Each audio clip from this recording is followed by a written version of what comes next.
Boa noite, meu povo. Como vocês estão? Espero que estejam bem, todo mundo com saúde, né? Na medida do possível, se cuidando.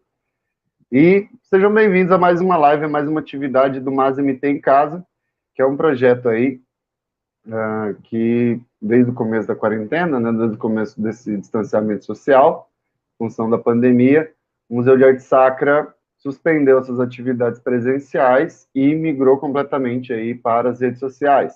Criamos o projeto e a gente vem desenvolvendo aí uma série de atividades. Quem acompanha a gente aí todo dia tem visto aí vídeos, tem visto Cine Debate, tem visto várias lives sobre vários assuntos que são pertinentes às questões sociais do presente, às questões de memória, às questões de educação patrimonial.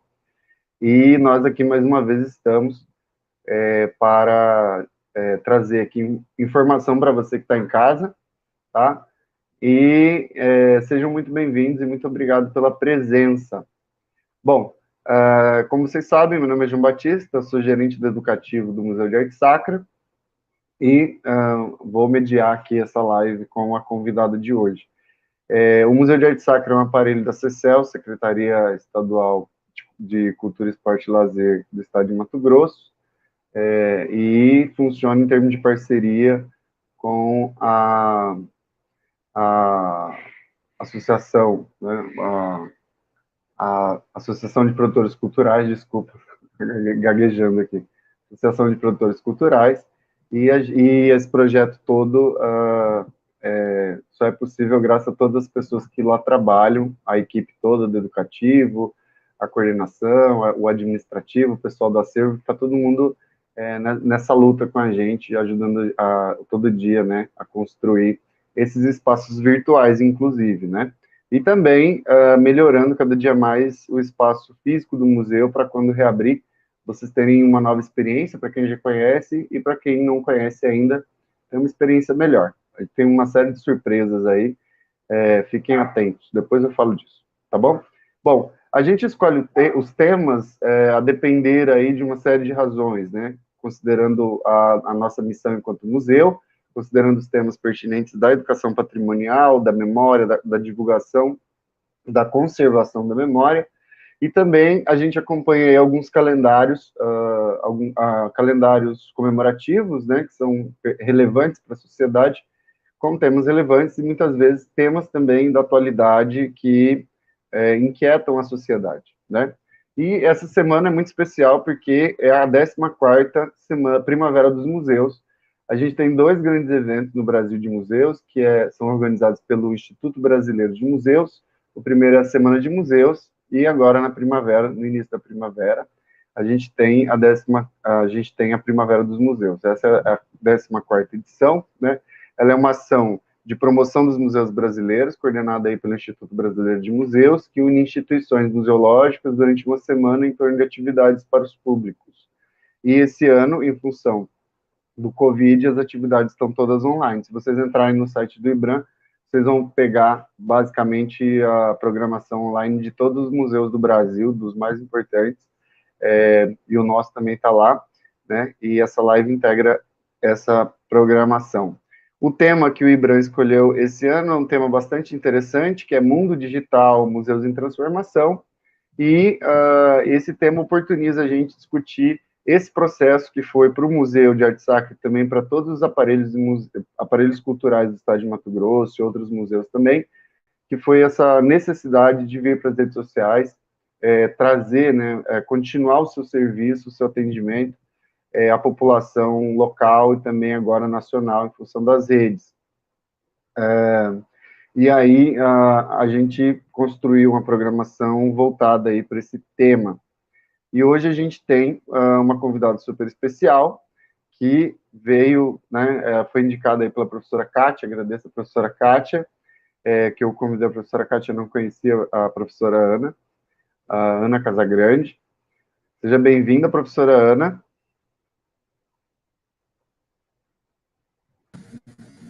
Muito obrigada, João. Eu que agradeço. Ana Lara Casagrande é graduada em Letras pela Universidade Estadual Paulista Júlio de Mesquita Filho e em Pedagogia pela Faculdade de Educação, Ciências e Artes Dom Bosco. Atuou como professora efetiva da educação básica na rede estadual de São Paulo por 3 anos, como professora contratada da Universidade Estadual Paulista Júlio de Mesquita Filho, Unesp, campus de São José do Rio Preto e Rio Claro, como professora da Universidade Brasil, modalidade de educação à distância, é mestre, doutora e pós-doutora em educação. É professora adjunta, atualmente professora adjunta da Universidade Federal de Mato Grosso, UFMT, Departamento de Ensino e Organização Escolar. Tem experiência com pesquisa na área de educação, com ênfase em ensino médio, né? E veio falar aqui, trouxe um tema bastante instigante para a gente, que é espaços educativos para o século XXI, cultura digital em debate. Seja muito bem-vinda, professora Ana, muito obrigado por ter aceito o convite, por estar aqui participando com a gente desse debate, a gente espera que seja muito produtivo. Novamente eu agradeço, quero começar agradecendo ao convite para estar aqui, então foi um convite intermediado pela Kátia, que é uma querida, assim. Ela é líder do grupo de pesquisa do qual eu também participo, né? Eu até preciso atualizar aí a página inicial do meu Lattes, mas eu também sou membro, então, do Laboratório de Estudos em Tecnologias da Informação e Comunicação na Educação, LETC. Então, também por conta de ser membro deste grupo de pesquisa, que eu estou aqui falando um pouquinho aí sobre cultura digital, aliada à questão dos espaços educativos, que são a minha praia, assim, eu trabalho com a disciplina de didática, né, aqui na UFMT, nos mais diversos cursos, quase todas as licenciaturas eu atuo. Então, muito obrigada, é de fato um prazer estar aqui com vocês, acho que essa questão de socializar conhecimento, reflexões, sempre que eu puder e for convidada, eu de fato estarei, eu aceitarei.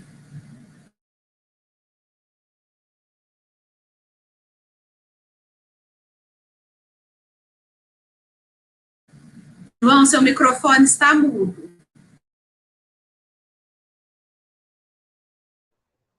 Você pode ficar à vontade, pode começar a apresentação, estamos aqui para aprender, tá bom? Aí, em caso de necessidade, eu vou perguntando aí. Pessoal de casa aí, pode mandar perguntas também pelo chat, a gente está aqui acompanhando. Pode mandar comentários também, fiquem à vontade, tá bom? Bom, pessoal, então, para nós conversarmos um pouquinho sobre os espaços educativos para o século XXI, tendo em vista a cultura digital, eu elaborei uma apresentação visando sintetizar, tá? Porque se nós deixarmos divagando, nós ficaríamos horas e horas, porque o tema é muito instigante e tem muitas ramificações, né?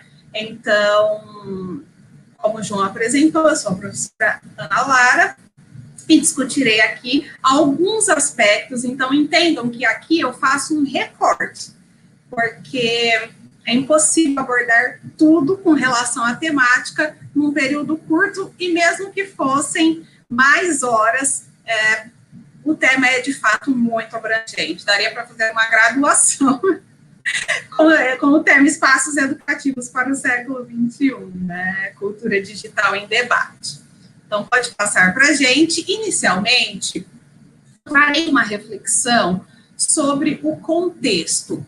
Essa reflexão que eu trarei dessa parte contextual, ela foi feita também num curso recente que eu coordenei de extensão, intitulado Práticas Pedagógicas na Escola da Cultura Digital. E aí eu vou esclarecer um pouco sobre o campo da didática e etc.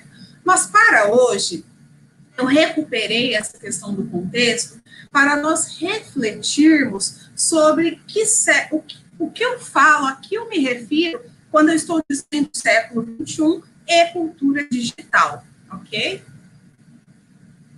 Pode passar para a gente. A primeira imagem vocês verão perfeito, uma imagem do filme Luzes na Cidade, do Chaplin, e aí do outro lado, uma imagem atual do cinema 3D. Então, vejam, na imagem do Chaplin, nós tínhamos um filme que era mudo, em preto e branco, então, assim, se exploravam todas as nuances entre o preto e o branco para configurar o filme. Então, neste momento, nós já tínhamos algo de sonoro nos filmes, mas o Chaplin, ele relutou um pouco, e esse já é um dos últimos filmes em que já há algo de música, algo relacionado a isso. Mas hoje em dia, a reflexão nós temos uma geração que iria ao cinema para assistir a um filme dessa natureza? Provavelmente não. Por quê? Porque nós vivemos um momento de super exposição a estímulos tecnológicos digitais.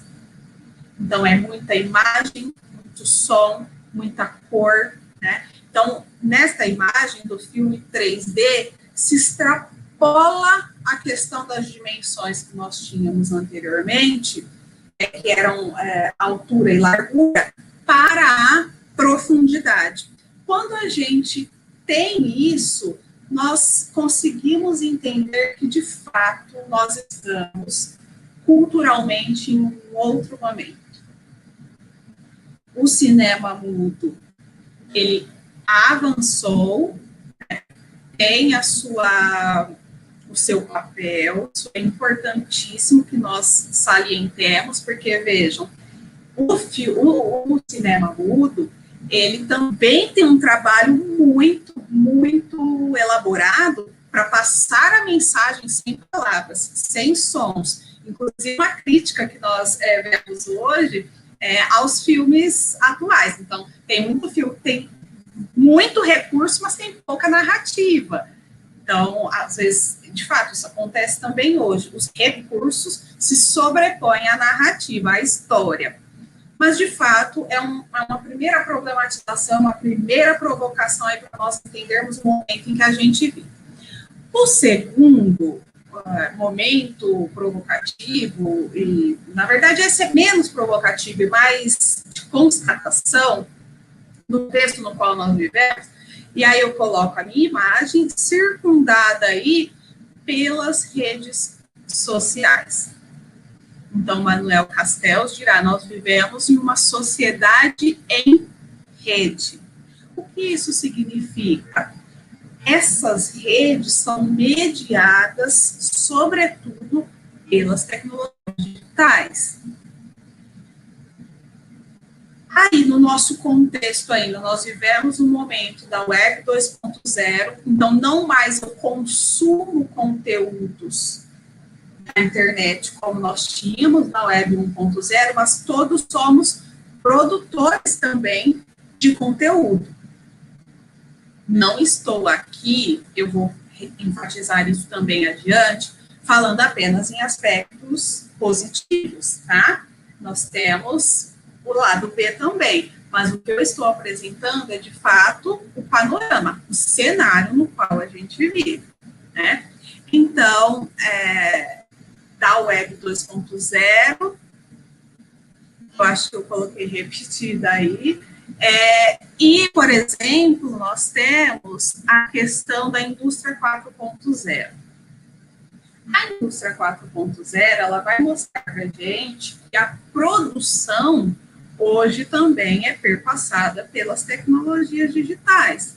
Então, os drones mapeiam o solo e identificam se é preciso mais fertilizante, se é preciso menos fertilizante, nível de hidratação do solo e etc.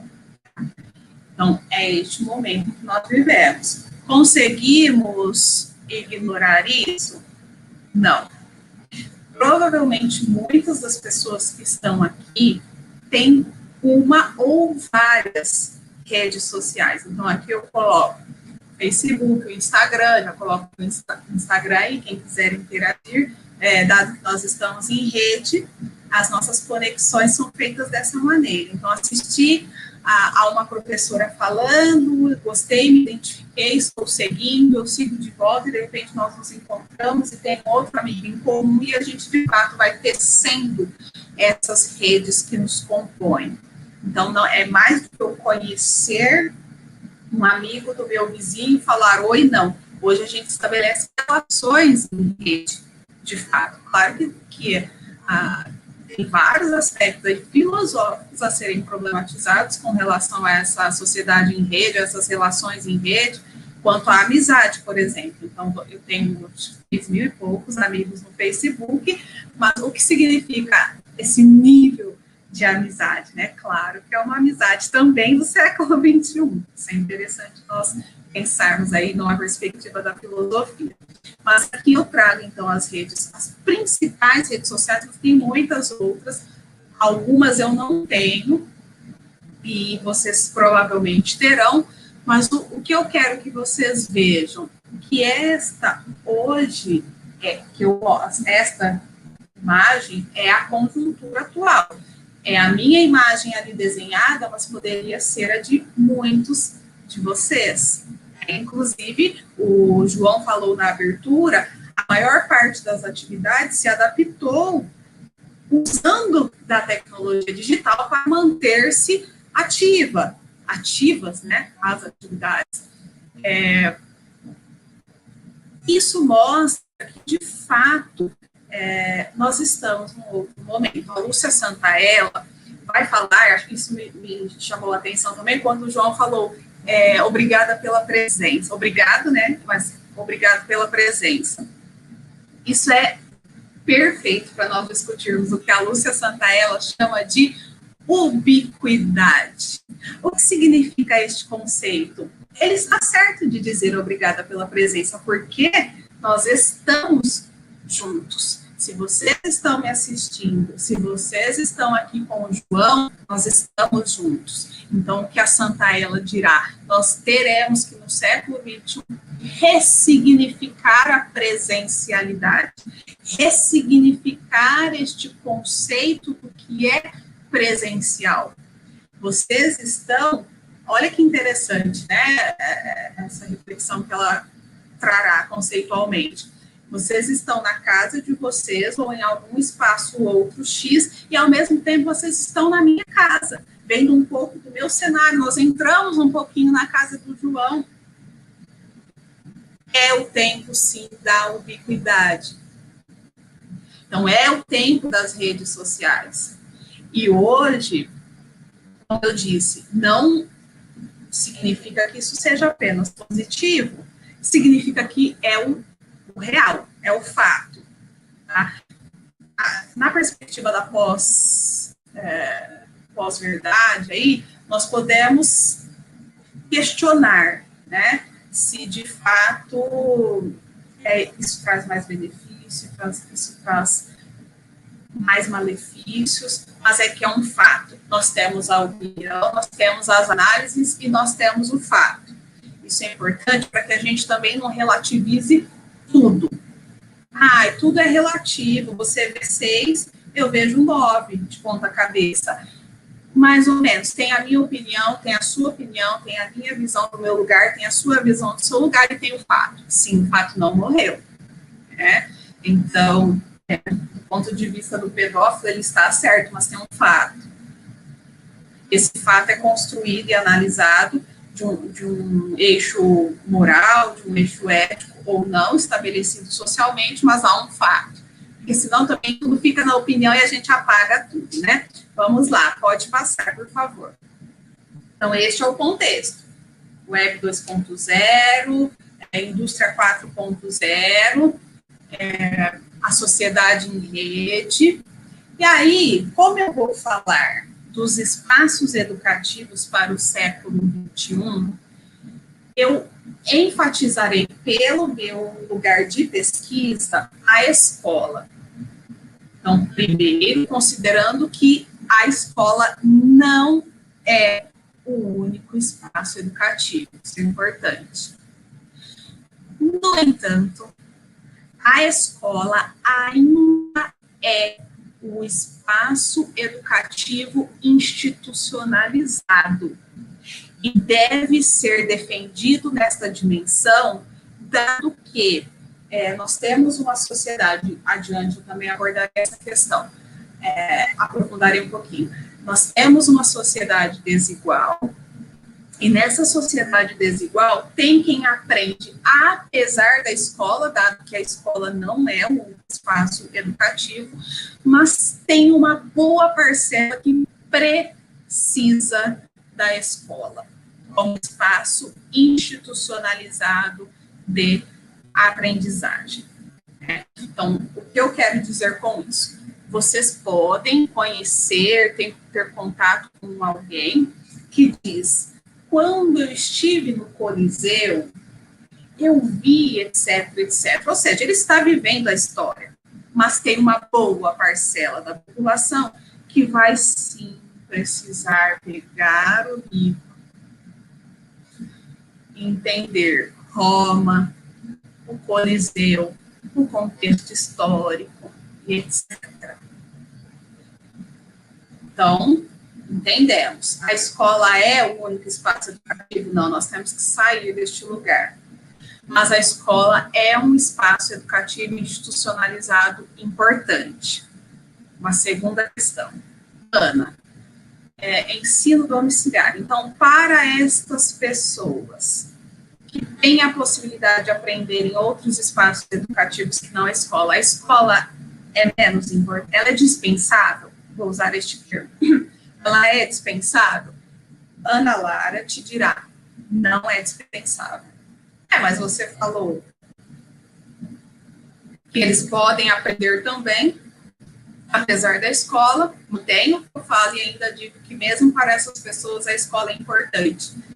Eu valorizo, eu considero importante o trabalho do professor, que seleciona, junto, claro, com as instâncias superiores, o currículo, que pensa sobre o processo de ensino-aprendizagem e que pode estabelecer parcerias para otimizar, para melhorar os modos como os estudantes aprendem dentro ali da escola.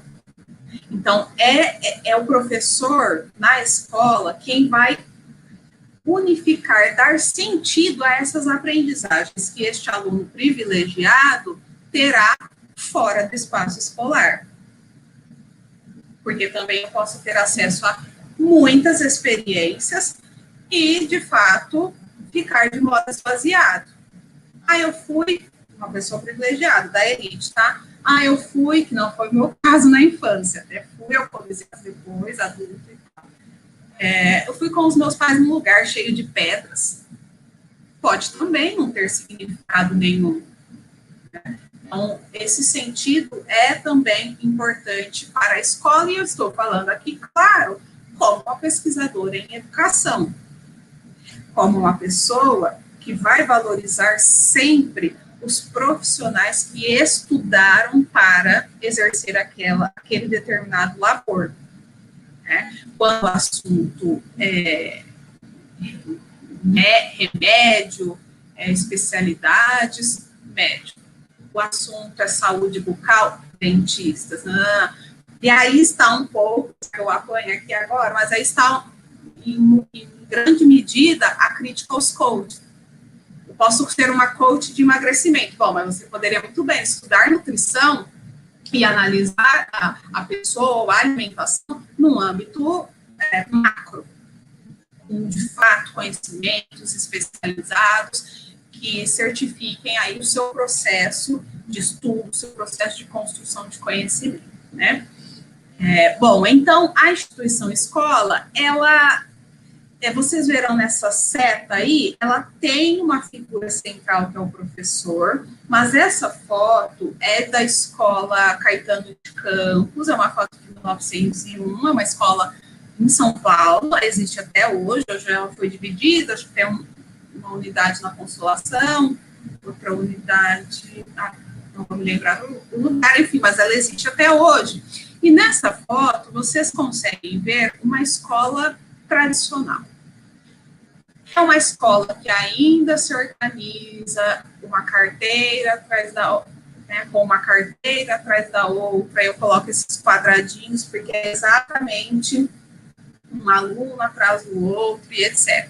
E é aqui que também a gente tem uma ideia de o quanto a escola não tem acompanhado de maneira geral, tá? Não posso colocar todas as escolas no mesmo balaio, mas de modo geral, nós temos uma escola que não acompanhou o tempo presente. Isso não significa só trazer computador para dentro da escola, tá? Eu estou falando em termos de concepção, assim como ocorrerá com os museus, nós falaremos adiante, eu trabalho, você viu que eu vou falando, trabalho com spoilers, eu sei que eu vou falar disso. Isso acontece também com os museus, nós veremos adiante. Essa questão de manter o que é importante daquela instituição, por exemplo, o aspecto histórico, ou no caso da escola, o foco no processo de ensino-aprendizagem, mas também aliando ao tempo presente. Então, se hoje nós temos um estudante que está naquele contexto que eu mostrei para vocês, né, rodeado pelas redes sociais, da Web 2.0, da indústria 4.0, da sociedade em rede, que mostram que há hoje, de fato, como Richard Gere dirá, uma cultura digital é cultural à medida em que influencia todos os aspectos do nosso modo de viver. Né? Vocês poderiam me dizer, então, Ana, mas tem pessoas que não usam redes sociais, tem pessoas que não usam nenhum tipo de tecnologia digital. Eu acho muito difícil, até porque nós temos que ampliar a nossa ideia sobre tecnologia digital. A televisão, por exemplo, então, você me dirá que hoje uma Smart TV está fora, você considera que está fora? Mas minha avó não mexe, ela só troca os canais. Não importa, é um letramento digital. Se ela troca os canais, ela já é participante da cultura digital. Mas a maior parte das pessoas, então, quando vocês dizem, fazem essa ressalva para mim, eu vou entender, mas eu vou dizer, quando a gente fala em cultura, a gente tem que olhar para o todo, não para as exceções, tá? Então, eu tenho uma minoria que não mexe, uma minoria, hoje a maior parte das pessoas, de fato, acessa as tecnologias digitais. O que não significa que todo mundo está apto a assistir a essa live ou a fazer um curso online da UFMT, porque a maior parte das pessoas usa aplicativos de mensagem instantânea que consomem menos dados e dão essa participação na cultura digital, mas para atividades mais elaboradas, elas não conseguiriam participar. Bom, então, como eu retomando, né? Essa seta, ela vai mostrar para o professor. Então, eu digo aqui para vocês, metodologicamente, tem um problema maior do que um aluno estar atrás do outro. Essa figura do professor tradicional. O professor que se prende à figura de ser o transmissor de conhecimentos. Isso não cabe mais na cultura digital. Tá? Nós temos acesso a muita informação de todo tipo. O que a escola e o museu, por exemplo, farão é transformar informação em conhecimento. Não por si só, claro, óbvio que não, porque aí a gente volta na própria ideia de transmissão ou de construção de conhecimento a partir do espaço do museu. Isso não é verdade. A escola e o museu, eles mobilizam, eles são meios de construção de conhecimento, melhor dizendo, tá? Pode passar para a gente, por favor, eu vou trazer para vocês, tendo colocado a escola como um espaço importante institucional de aprendizagem, uma fala do Manuel Castells no livro Redes de Indignação e Esperança, Movimentos Sociais na Era da Internet. Neste livro, ele vai chamando atenção para os movimentos sociais que também vieram para dentro da rede.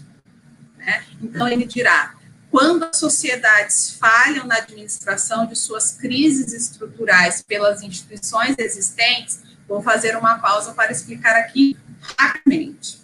E se ficar dúvidas, ficar alguma dúvida, vocês me perguntam, tá? Eu estou um pouquinho preocupada com o tempo, então gostaria de abordar todos os pontos que eu trouxe. Então, o que ele quer dizer quando ele diz em crise estrutural? Crise estrutural é aquela crise que, apesar do contexto, apesar da economia, apesar do momento social, ela ocorrerá. Então, por exemplo, o David Harvey corroborará com essa visão e dirá que no capitalismo nós temos crises estruturais. E essas crises são cíclicas e elas são estruturais, porque elas sempre ocorrerão quando há o vislumbre de que a capacidade de lucro possa estagnar ou cair.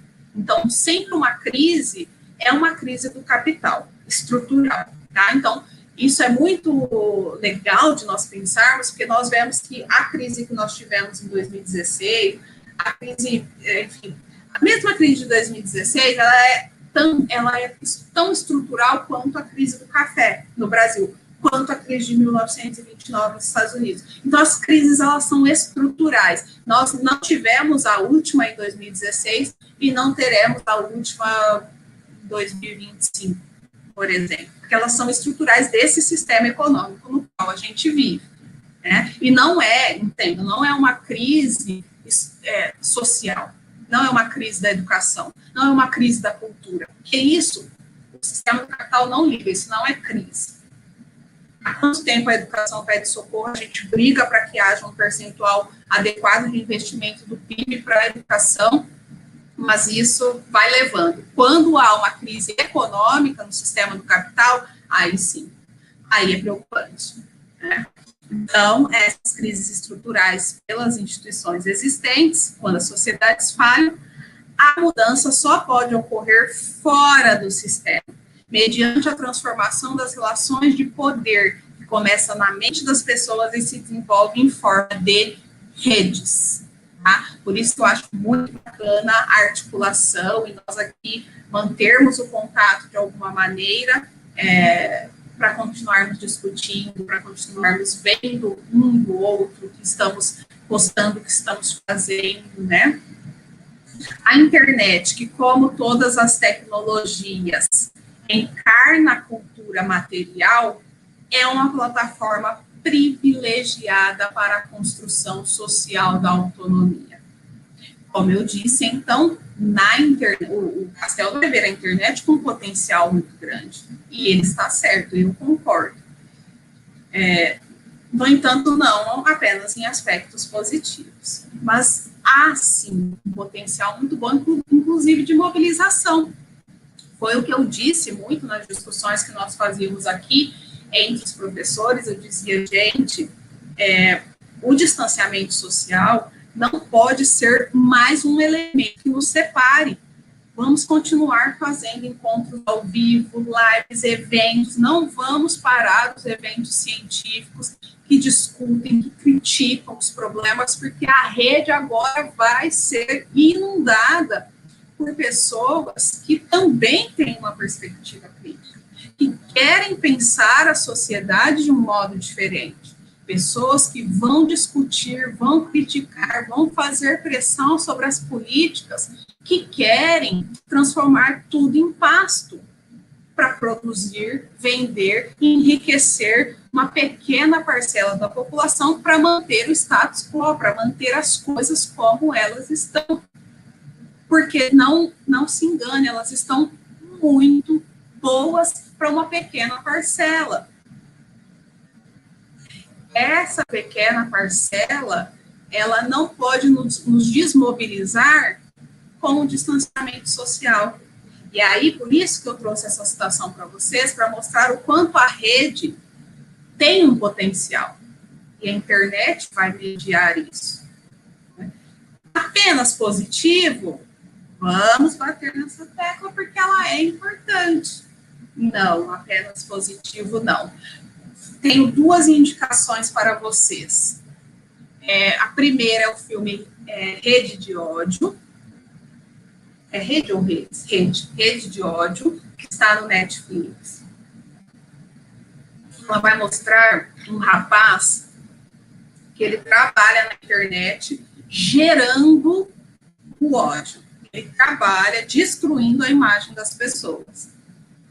É como se fosse uma pessoa, não sei quem assistiu, se gostou, podem colocar aí e irem compartilhando as experiências. Ele trabalha como se ele pegasse algum trecho aqui, recortasse, enfim, sei lá, e dissesse que eu falei, só a elite importa, só o que a elite quer importa, somos da elite, algo nesse sentido. E aí, claro, que é muito difícil você reter uma coisa que é uma informação que é espalhada em rede. Antes a gente tinha aquela frase, um dito, né? Uma mentira repetida mais de uma vez, ela se torna verdade. Hoje a repetição se dá pelo nível de compartilhamento. E as coisas boas, elas têm um apelo menor para esse compartilhamento excessivo. Então, o quanto nós compartilharemos essa live e o quanto a gente compartilha a vida amorosa da Luísa Sonza. Todo mundo sabe. Do intelectual, sei lá, do reitor da USP, uma das maiores universidades de prestígio, né, nacional, assim, minha tia, que nem tem Twitter, que ela ficou entre os mais comentados do Twitter, e namoro, e acabou o casamento, interesseira, não sei o quê. Então, o ódio, ele de fato tem um apelo maior. E aí esse filme mostra muito inteligentemente como essa rede de ódio é construída. Então, nós temos também esse aspecto. É uma sociedade em rede, sim, com seus prós e seus contras, mas é um fato. Não adianta eu fechar os olhos e dizer não, negar a cultura digital.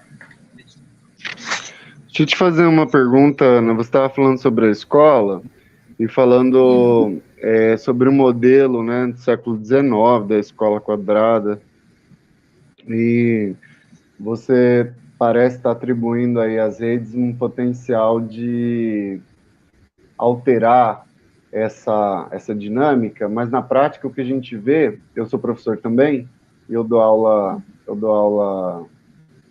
online, na prática o que a gente vê é o mesmo modelo, porque a gente tem ali o conjunto de alunos, o professor falando,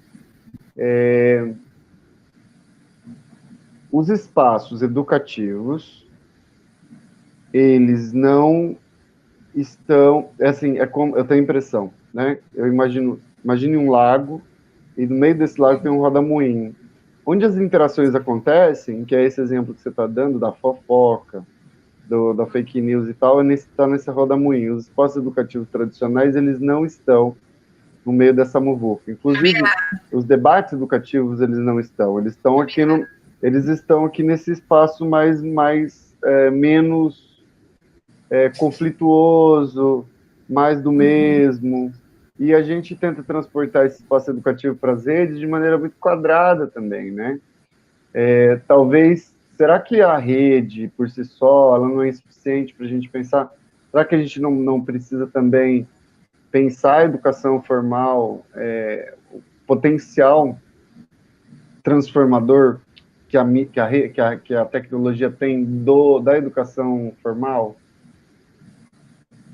No sentido, não só colocando toda a expectativa na tecnologia, mas dizendo assim, a gente precisa mudar também essa educação presencial para que a gente consiga ocupar, né, esse espaço formal, esse espaço digital de uma maneira diferente também.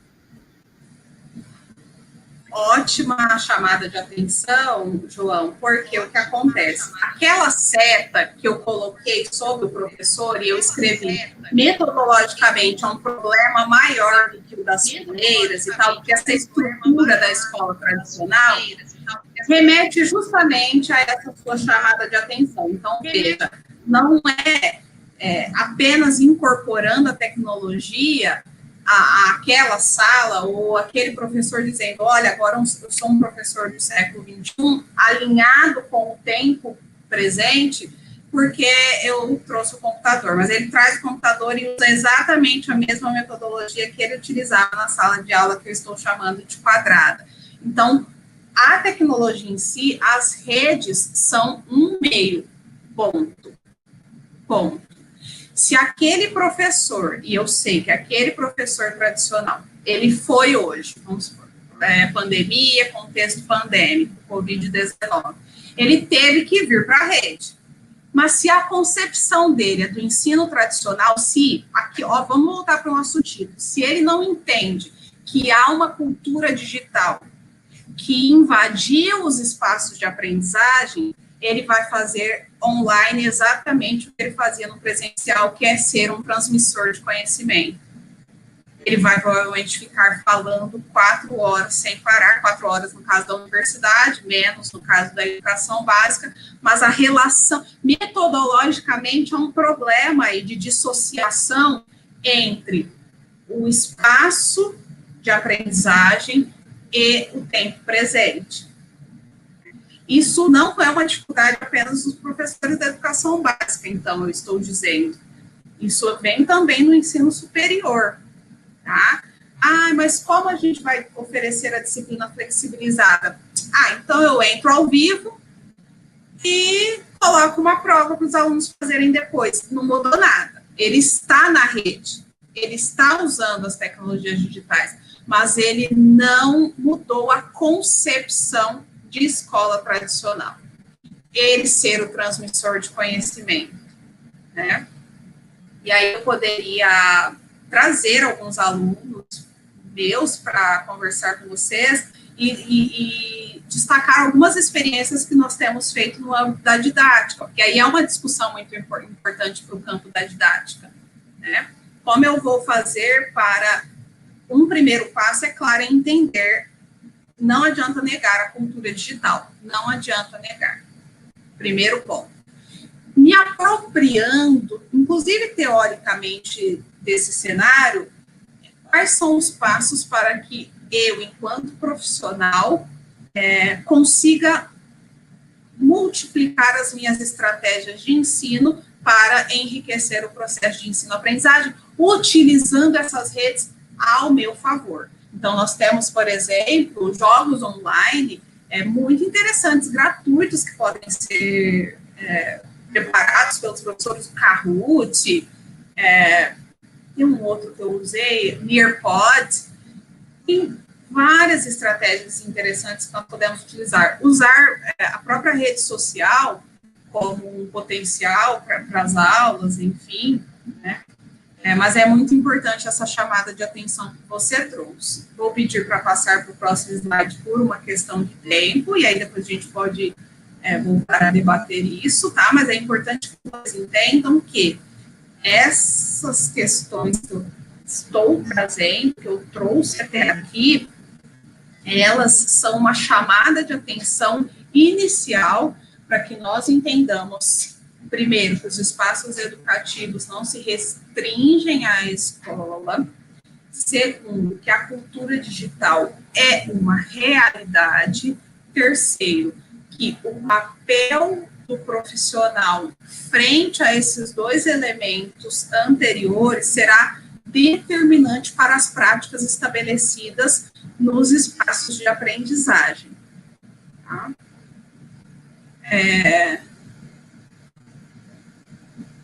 Temos, então, uma sociedade em rede, é um fato, mas nós temos também uma sociedade contraditória e desigual.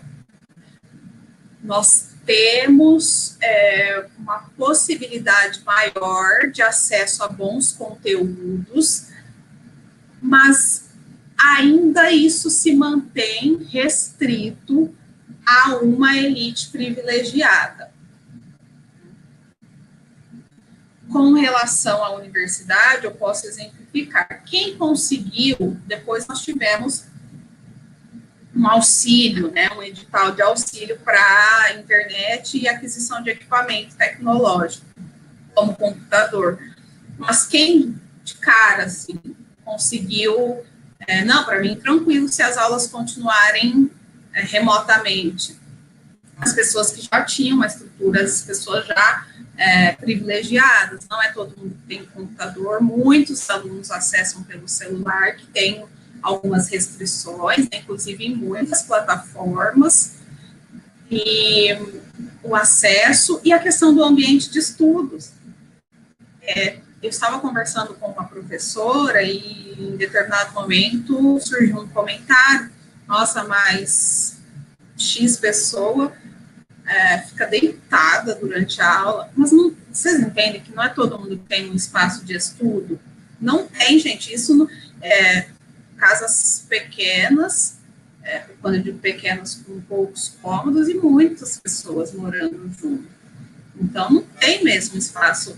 Isso é um privilégio, um espaço em que eu estudo, um espaço fechado para que eu me concentre, pense e escreva, e, enfim. Então, nós temos uma sociedade contraditória e desigual, e na imagem que eu trago aí para vocês, é a imagem do vídeo que ganhou um prêmio no cinema de curta-metragem Recife, que é o Vida Maria. Então, procurem depois, é um vídeo muito legal, curtinho, ele vai mostrar esse ciclo de considerar a educação como uma perda de tempo. Então, a Maria das dores, a Maria, as Marias, as gerações de Maria dessa família dizem, pare de perder tempo, menina, vem aqui arar a terra, porque há, de fato, um ciclo que não é interessante, como eu disse, ser rompido por essa elite que manipula essas pessoas, um ciclo de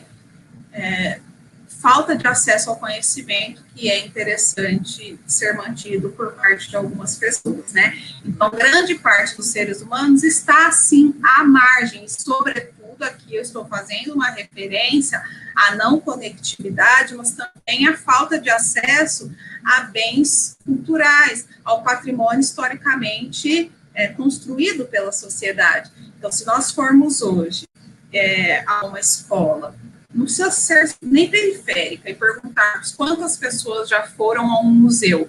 Se a escola levou, o estudante vai ter essas experiências. Se levou uma vez essa experiência, levou mais essas experiências. Se não, a maior parte não tem acesso a isso. Quando eu trago isso para as redes, isso se mantém. Pode passar que eu já vou entrar. Nós temos um museu digital, por exemplo, o Museu dos Memes, Museu de Memes chama. E quantas pessoas acessaram, quantas pessoas conhecem? Então, assim, quando a desigualdade é estrutural, você traz isso para as redes. Pode ser, sim, que as redes intensifiquem, inclusive, mas é aí que está também um outro elemento interessante para nós pensarmos. Mas a pandemia intensificou as desigualdades? Pode ser. Voltaremos ao novo normal? Ou voltaremos ao normal? Antes não era normal, já havia uma desigualdade, se você não via onde você morava, porque tem gente que, tudo precisa voltar ao normal. Provavelmente você está falando de um lugar já privilegiado, porque para muita gente não estava normal há muito tempo, né? Na revista Cult, o Márcio Felipe tem um artigo muito interessante em que ele vai dizer: a pandemia só revelou quem já não comia, quem não comeu por conta da pandemia e quem sempre comeu apesar da pandemia e vai enriquecer a partir dela, né? Como nós já temos dados aí de que os bilionários aumentaram seu patrimônio em mais de 80% no período da pandemia, deste ano da Covid-19, que nem acabou ainda, hein? 80%. Pode ser que ele tenha um lucro de 100% aí, sobre o seu patrimônio. Mas nós temos, então, o Museu de Memes. O Museu de Memes a indicação é extremamente interessante. Por quê, João? É isso que eu quero saber. Por que o professor não entende que, e tudo bem, estou em momentos de distanciamento social, mas isso não significa que os meus alunos estejam sem acesso aos museus? Por que não aproveitamos o potencial das redes? Se a rede é feita para espalhar ódio, Porque a rede também não pode ser usada micro. Né? Ah, mas essa rede social só fala da vida dos outros. Mas por que nós não vamos divulgar essa live? Porque a gente compartilha tanto memes e não compartilha. Gente, vocês conhecem o Museu de Memes? Nossa, muito legal e etc. Qual é o nosso papel também? Aqui, me perdoem, eu falei que eu ia fazer 2 indicações, só fiz o filme Rede de Ódio. Nós temos também o filme O Dilema das Redes. É assim, o Dilema das Redes eu estou recomendando e não recomendando, tá? Se você não quer passar por uma angústia sobre você ser um nada para as grandes empresas de tecnologia, não assista, porque dá mesmo um vazio existencial. Ali a gente vê, porque são entrevistados CEOs, né, engenheiros, programadores do Google, Facebook, Twitter, Instagram, Pinterest, enfim, os grandes comando, e eles falam, então eles foram criando estratégias que hoje nós usamos, nós ficamos reféns, usamos em excesso, justamente para nos prender e vender. Porque, afinal, nós vivemos no sistema do capital, é uma sociedade de consumo. Compro, logo existo, né? Tanto que ministros aí não sabiam dos invisíveis, porque os invisíveis, de fato, eles são considerados invisíveis porque eles não consomem, tá? E aí, esse filme... Ana Lara, só um pouquinho, desculpa. Só queria dizer que a gente precisa se encaminhar para o final, que já faltam 7 minutos para terminar a live, tá bom? Então vamos Desculpa lá. interromper. Pode passar informação, fica a indicação do Museu de Memes para vocês, os museus não acabaram. Conhecimento é diferente de informação, tá? Pode passar informação, ela é um pilar para a construção de conhecimento, mas informação e conhecimento são coisas diferentes. Aí eu trago uma citação deste livro, O Futuro Alcançou a Escola, em que ele vai falar sobre a importância de inovar pedagogicamente, né? Então, se para os negócios a inovação é, sobretudo, uma perspectiva de vantagem competitiva, os processos educativos aqui se presta, afinal, né? Então, para ajustar a prática pedagógica às características dos alunos, para a construção do mundo em que desejamos viver, mas também no qual nós vivemos. Então, se eu sei que é um aluno da era digital, da cultura digital, que assiste a filmes 3D e tal, você acha que ele realmente vai sentar numa cadeira e ficar 4 horas, só se ele estiver com Ritalina, só se ele estiver medicado? Porque é a sociedade dos múltiplos estímulos. Esse é o pecado, se nós não ajustarmos a nossa prática pedagógica ao tempo presente, nós vamos ficar numa guerra para tornar os espaços de aprendizagem atrativos. Pode passar. E vou te dizer que, assim, tá todo mundo muito exausto, principalmente dos aparelhos culturais, porque o tempo, né, das redes, ele é muito diferente, assim, a gente acaba trabalhando muito mais, tendo que, e assim, a rede, assim, as pessoas enjoam de você muito fácil, enjoam da sua programação, você tá sempre inovando, você cai num rodamuinho, num ritmo muito diferente do ritmo presencial, né, por mais que você tenha cuidado em se manter educativo, né, se manter interessante, mais educativo, você precisa estar sempre criando novidade, quase como o mercado da novidade, as redes sociais. E isso é estressante pra caramba. Perfeito, João. Mas sabe por que aconteceu esse descompasso? Porque nós fomos pegos de surpresa. O Pierre Levy dirá, isso que nós estamos vivendo estava previsto para daqui a 20 anos, essa coisa totalmente online, já com múltiplas estratégias. Então, nós, de uma hora para outra, fomos compelidos a essa nova realidade. Então, de fato, está muito estressante, porque é inovar o tempo todo, sendo que há poucos meses, há 7 meses, eu estava com uma outra lógica de trabalho, uma outra lógica de funcionamento, né? Então, quando eu faço também esse salto temporal, ele vem com diversos problemas, sim, perfeito. E aí, digo para vocês, então, no tempo presente, eu visitei aqui, não, nunca fui a Paris, tá? Nunca fui à França, não tive essa felicidade ainda, e visitei o Museu do Louvre. Então, assim, professor, você está, professor, estou falando que são professores, mas as pessoas dos museus também. Nós temos feito um trabalho para divulgar a cultura, para manter as pessoas. Gente, é uma coisa linda, linda. A imagem 360, a resolução impecável, você se sente lá dentro, recomendo também. E aí, por fim, para fechar mesmo, eu gostaria de deixar uma frase do Manuel de Barros, quando ele fala de liberdade aí, eu gostaria que nós entendêssemos que há múltiplos espaços de aprendizagem no século XXI e que todos eles vão ter que se entender, se reconhecer, se posicionar dentro da cultura digital, sob pena de estar aí, de fato, desajustado com a contemporaneidade, com as crianças e jovens que nós temos. Museus, por exemplo. Faço uma visita a um museu que tem na minha cidade, no interior do estado de São Paulo. Aí o estudante pergunta, tem o site do museu? Não, não tem. Hoje um museu que não está online, ele não está. Porque é lá que talvez eles se aprofundariam, que eles revisitariam alguma coisa, enfim. Né? Então, isso vale para a escola, isso vai valer para todos os espaços de aprendizagem. Então, o Manuel de Barros dirá, quem anda no trilho é trem de ferro, sou água que corre entre pedras, liberdade caça jeito.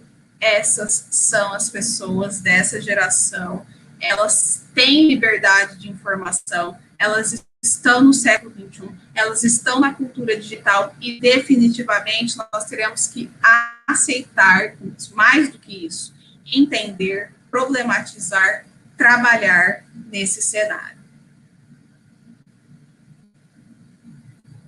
Muito obrigado, Ana Lara.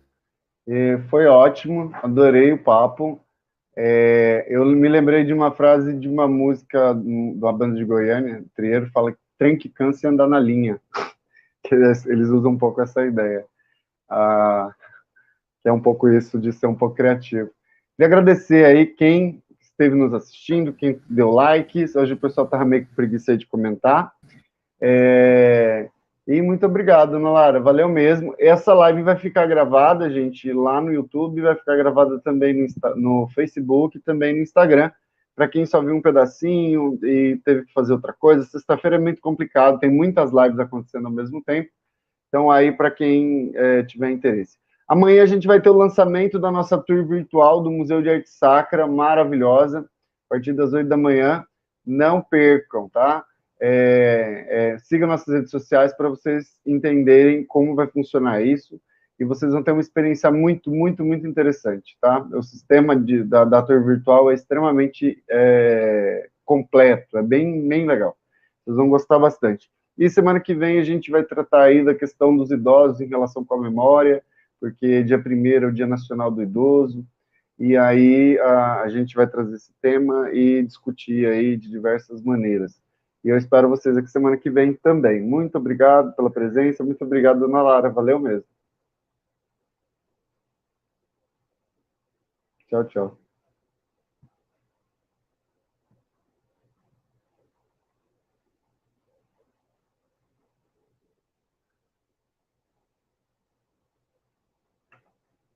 Oi.